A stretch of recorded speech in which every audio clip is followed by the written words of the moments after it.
सत्य को पहचानना बहुत मुश्किल है। एक चोर ही चोर को पहचान सकता है, एक सत्यवादी सत्यवादी को पहचान सकता है। यदि आप कहें तो एक छोटा सा उदाहरण और याद आ रहा है।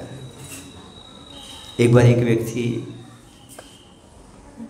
वो चोर था लेकिन नया चोर था। जो माहिर चोर होते हैं ना, वो अलग होते हैं, भनक ही नहीं पड़ पाती कब कैसे, नया था। एक घोड़ी चुरा करके लाया। जब घोड़ी चुरा करके लाया तो बाजार में बेचने के लिए खड़ा हुआ। ये घोड़ी ले लो, ये घोड़ी ले लो। किसी ने कहा क्यों भाई घोड़ी बेच रहे, इतने में दोगे? बोले नहीं, चोरी की है क्या जो इतने में दे दूं। फिर दूसरा आया, बोले भाई ये घोड़ी इतने में दोगे? इतने में मांग रहे हो, ये चोरी की जो इतने में दूं।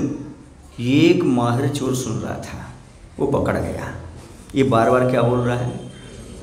पक्का चोरी की होगी। जो ये कहता है कि मैं चोरी नहीं करता, समझो वो चोरी करता होगा। जो बार बार कहता है मुझे सम्मान की कोई ज़रूरत नहीं है, समझो सम्मान चाहता है। ये नियम है। जो बार बार कहे मुझे इसकी ज़रूरत नहीं, मुझे इसकी ज़रूरत नहीं, समझ लेना उसकी वो ज़रूरत है, क्योंकि बार बार उसके मुख पर क्यों आ रहा है। वो माहिर चोर समझ गया। उसने कहा भाई मैं तुम्हें मुंह मांगा दाम दूंगा, बस इस घोड़ी को थोड़ा सा चला के देख लेने दो हमें। बैठा उस पर और ले गया, चला गया। उसे पता है ये रिपोर्ट कर नहीं सकता, तो पीछा कर नहीं सकता, क्योंकि ये किसकी चोरी की है। चोर चोर सौतेली भाई हो गए ये तो। लेकर के भाग गया। अब जो पुराने ग्राहक थे वो आए, क्यों भाई घोड़ी बिक गई? बोले हाँ बिक गई। बोले कितने में? बोले जितने में खरीदी थी उतने में बिक गई।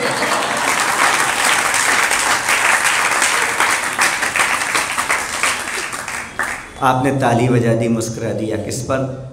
घोड़ी वाले पर। पर मैं आपसे पूछना चाहता हूँ, ये मनुष्य पर्याय कितने की है आपकी?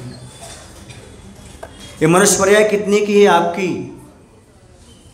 हमें लगता है आप लोगों को मनुष्य पर्याय फ्री में मिल गई या कहीं से चुरा लाए हो।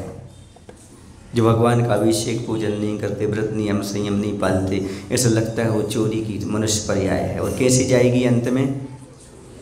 कोई पूछेगा क्या भैया कहाँ गई? बिक गई। कितने में? जितने में आई थी। अरे ईमानदारी से मृदुता के साथ जीवन जी करके, अहंकार को डाउन करके, परिग्रह आरंभ का त्याग करके, बड़े भावों के पुण्य से तुमने मनुष्य पर्याय प्राप्त की है। इसे चोरी के भाव मत जाने दो, इसकी कीमत अदा करो। अब क्यों नहीं हंसे आप अपने ऊपर? थोड़ी हंस तो लेते हैं कि विषयों में हम पूरी जिंदगी गंवा रहे हैं, पापों में जिंदगी गंवा रहे हैं। चोरी की है क्या आपकी ज़िंदगी? ये चोरी की नहीं है तो इसमें मत लगाओ। पाप से कमाई का ये ज़िंदगी? चोरी का अर्थ है पाप से मिली क्या ये ज़िंदगी आपको? नहीं, विशेष पुण्य की वजह से, भोगों के पुण्य की वजह से मिली है, इसलिए इसे पुण्य में ही लगाओ, तभी तो हमारी सही जिंदगी